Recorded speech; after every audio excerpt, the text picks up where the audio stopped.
आप तो हमेशा अच्छे कर्म करते हैं, लेकिन आपको उसका फल क्यों नहीं मिलता है?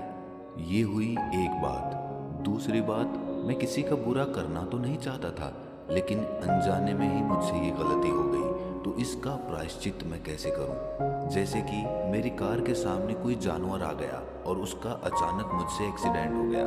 तो इस प्रकार के कर्म हमारी जिंदगी को किस तरह प्रभावित करते हैं? ये सवाल हम सब के मन में उठता होगा, लेकिन इसका जवाब हमें आज तक नहीं मिला होगा। भले ही हम अपने आप को कितना भी समझदार कह लें, लेकिन कर्मों के बारे में अभी तक भी हमें कोई स्पष्टता नहीं है। भगवत गीता का एक बहुत ही प्रसिद्ध श्लोक है कि जैसा कर्म करोगे वैसा ही फल पाओगे। लेकिन अगर ये सत्य है, तो हमें हमारे अच्छे कर्मों का फल क्यों नहीं मिलता? आज मैं आपको कर्म के बारे में कुछ ऐसे सूत्र बताने वाला हूँ जिससे आपको एक स्पष्टता मिलेगी। इससे पहले कि हम सूत्रों को समझना शुरू करें, इस चैनल को सब्सक्राइब जरूर कर लें, क्योंकि इस चैनल में आपको बहुत ही ज्ञानवर्धक ज्ञान मिलता है। पहला सूत्र आपने बहुत बार सुना होगा, लेकिन आज आप उस सूत्र को पूरी तरह से समझ जाएंगे। पहला सूत्र है, कर्म करो, फल की चिंता मत करो। अगर आप कर्मों का हिसाब लगाने बैठेंगे तो आप कभी समझ ही नहीं पाएंगे कि आपको जो मिला है वो आपके किस अच्छे कर्म का परिणाम है, या फिर आपके साथ कुछ गलत हुआ है तो वो आपके किस बुरे कर्म का परिणाम है। अगर ये सच है कि अच्छे कर्म करोगे तो अच्छा फल मिलेगा और बुरे कर्म करोगे तो बुरा फल मिलेगा, हमें क्यों पता नहीं चलता कि हमारे किस कर्म का फल हमें क्या मिला? इस शंका को दूर करने के लिए हमने एक विश्लेषण किया।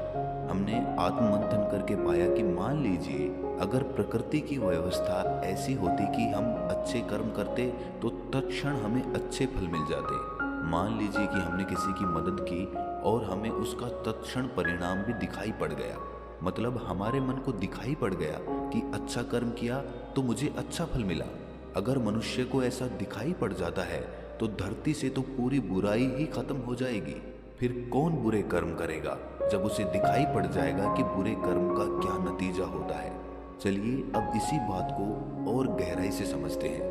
अब पूरी की पूरी धरती ऐसे मनुष्यों से भर चुकी है जो ये देख चुके हैं कि अच्छे कर्मों का नतीजा अच्छा ही होता है, और सब लोग अच्छे कर्म करने लग गए हैं। जब भी आप कोई कर्म करेंगे उसका फल निश्चित हो जाएगा। आपको पता चल जाएगा कि मैंने ये कर्म किया तो मुझे ये फल मिला, और इसीलिए इसमें जीवन का रस खत्म हो जाता है। जब भी जीवन में निश्चितता आ जाती है, सिक्योरिटी आ जाती है, तो जीवन में क्या उमंग रह जाएगी, क्या जोश रह जाएगा?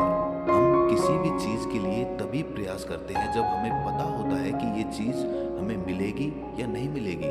हम इस दुविधा में होते हैं, और इसी दुविधा को पार करने के लिए हम कर्म करते हैं ताकि हमें पता चल सके कि अंतिम परिणाम क्या होगा। जीवन तो अनिश्चितता है, हर एक सांस अनिश्चित है।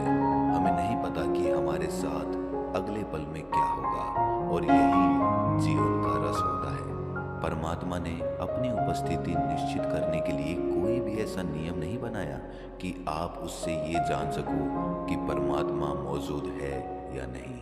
उसे तो खुद खोजना पड़ता है। कर्म के फल की चिंता में मन इतना उलझ जाता है कि उस कर्म की सार्थकता ही खत्म हो जाती है, उसमें टोटलिटी खत्म हो जाती है। इंसान पूरी तरह से पूरे चित्त को शामिल करके उस कर्म को नहीं कर पाता, क्योंकि उसके मन को उस कर्म के फल के विचारों ने घेरा हुआ है। इसीलिए वो कर्म अपनी टोटलिटी में नहीं हो पाता, हम पूरे चित्त के साथ उसको नहीं कर पाते, और यही सबसे बड़ा कारण होता है कि हमारे ज्यादातर कर्म असफल हो जाते हैं। जब आप अपना चित्त और ध्यान पूरा उस कर्म को करने में लगा देते हैं, उसकी भविष्य की योजनाओं में नहीं लगाते, उसकी चिंताओं में नहीं लगाते, तो आप उस कर्म को टोटलिटी में करते हैं, उस काम को परिपूर्ण होके करते हैं, तो उस काम के सार्थक होने की भी संभावना बढ़ जाती है। दूसरा सूत्र है, अनजाने में हुए बुरे कर्म से अपने चित्त को साफ रखें, उसकी छाप अपने मन पे ना पड़ने दें, उससे अपना मन मैला ना करें। जब भी हमसे अनजाने में कोई गलती हो जाती है, जैसा कि हमारी कार के सामने कोई जानवर आ जाता है और उसका एक्सीडेंट हो जाता है, तो ऐसे में वो कर्म हमने अनजाने में किया है, हमने योजना से बना के नहीं किया। लेकिन एक करुणावान आदमी का हृदय ऐसे एक्सीडेंट के बाद करुणा से भर जाता है। उसका हृदय बड़ा ही दुखी हो जाता है। और होना भी चाहिए, क्योंकि करुणा इंसान का सबसे बड़ा गुण होता है। जिस इंसान में करुणा का भाव नहीं है, उसने परमात्मा की तरफ अपना पहला कदम भी नहीं बढ़ाया। लेकिन ये तो अलग बात हो गई। हमारा मुद्दा है कि जब उस करुणावान आदमी के हृदय में उस जानवर के प्रति करुणा पैदा होती है, तो उसके हृदय को बड़ा दुख पहुंचता है, बड़ी ठेस पहुंचती है। लेकिन ये समझने योग्य बात होती है कि वो कर्म हमसे अनजाने में ही हुआ है, इसीलिए उसके प्रति हमें इतना दुखी होने की आवश्यकता नहीं है। ऐसे एक्सीडेंट को हम जीवन भर अपने चित्त से बांध कर नहीं रख सकते। ऐसे में हम अपने आप को पापी कहकर पापी नहीं समझ सकते, क्योंकि ये सब परमात्मा भी देख रहा होता है कि इस कर्म में आपकी कोई गलती नहीं थी, वो अनजाने में ही हो गया। इसी तरह जब कोई आदमी गुस्से में दूसरे आदमी को चांटा मार देता है, तो क्या वो भी अनजाने में हुई गलती है? क्योंकि उसने तो अचानक गुस्से में आकर चांटा मारा है, उसकी कोई योजना थोड़ी ही थी चांटा मारने की। तो चांटा मारने का कर्म भी क्या अनजाने में हुआ है? और ऐसे कर्म का आपको क्या फल मिलेगा, कभी सोचा है आपने? तो इसका जवाब है कि ये कर्म हमसे अनजाने में नहीं हुआ, ये हमने जानबूझकर किया है, ये हमने आवेश में आकर किया है। अगर हम होश में ये कर्म कर रहे होते तो हमें पता होता कि हम क्या कर्म कर रहे हैं, लेकिन उस वक्त हम अपना होश खो बैठे, हम भावनाओं में बह गए और हमने ये कदम उठाया। तो ऐसे कर्म को कभी भी अनजाने में हुआ कर्म मत समझना, और इसका फल भी आपको भोगना ही पड़ेगा। जिस आदमी के साथ भी आपकी हाथापाई हुई, आपने किसी को मारा, उसके प्रति उसके चित्त से आप जीवन भर के लिए दूर हो जाएंगे, या फिर आपकी उससे दुश्मनी हो जाएगी और भविष्य में आपको उसका परिणाम भोगना पड़ेगा। जो लोग जानबूझकर दूसरों को हानि पहुंचाते हैं, वो भले ही आज सुख से अपना जीवन जी रहे हों, लेकिन भविष्य में कभी ना कभी उन्हें अपने कर्मों का भोग पूरा करना ही होगा। तो दूसरा सूत्र भी आप समझ चुके हैं कि अनजाने में हुए गलत काम हमें अपने चित्त से नहीं बांधने चाहिए। तीसरा सूत्र उन लोगों के लिए है जिन्होंने जीवन में किसी का बुरा नहीं किया, लेकिन फिर भी उनके साथ बुरा होता जा रहा है।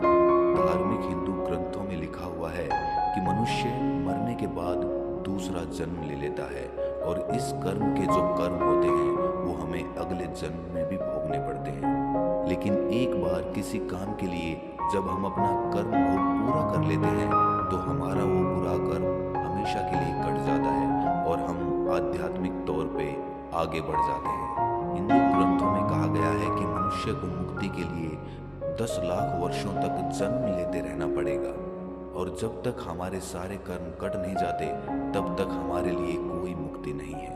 ये मैं नहीं कहता, ये धार्मिक हिंदू ग्रंथों का कहना है।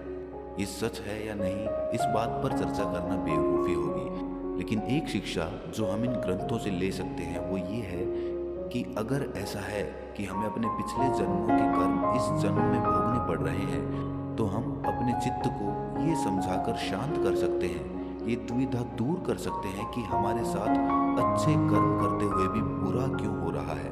अब हमें पता है कि हमें पिछले जन्मों के कर्म इस जन्म में भोगने पड़ रहे हैं, तो ये इस जन्म के कर्म नहीं है, ये पिछले जन्मों का है, और जो हम अभी कर रहे हैं उसका परिणाम हमें भविष्य में मिलेगा। तो इस विचार मात्र से आपको अपने तमाम दुखों से निजात मिल सकती है। आप अपने आप से शिकायत नहीं करेंगे कि आप अच्छे कर्म करते हैं तो भी आपको बुरा परिणाम क्यों मिलता है, क्योंकि अब आप कर्मों को पूरी तरह से समझ चुके हैं।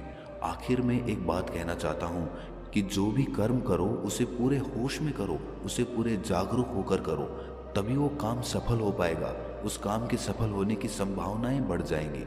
कर्मों के 3 सूत्र। पहला, जैसा कर्म करोगे वैसा फल पाओगे।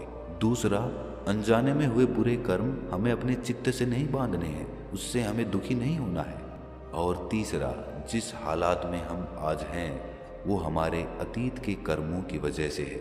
तो दोस्तों, कैसा लगा ये वक्तव्य आपको? कमेंट सेक्शन में ज़रूर बताना, और आपको कर्मों के बारे में कोई भी सवाल हो तो कमेंट सेक्शन में ज़रूर पूछना। तो मिलते हैं अगली कहानी में, तब तक के लिए अपना ख्याल रखें।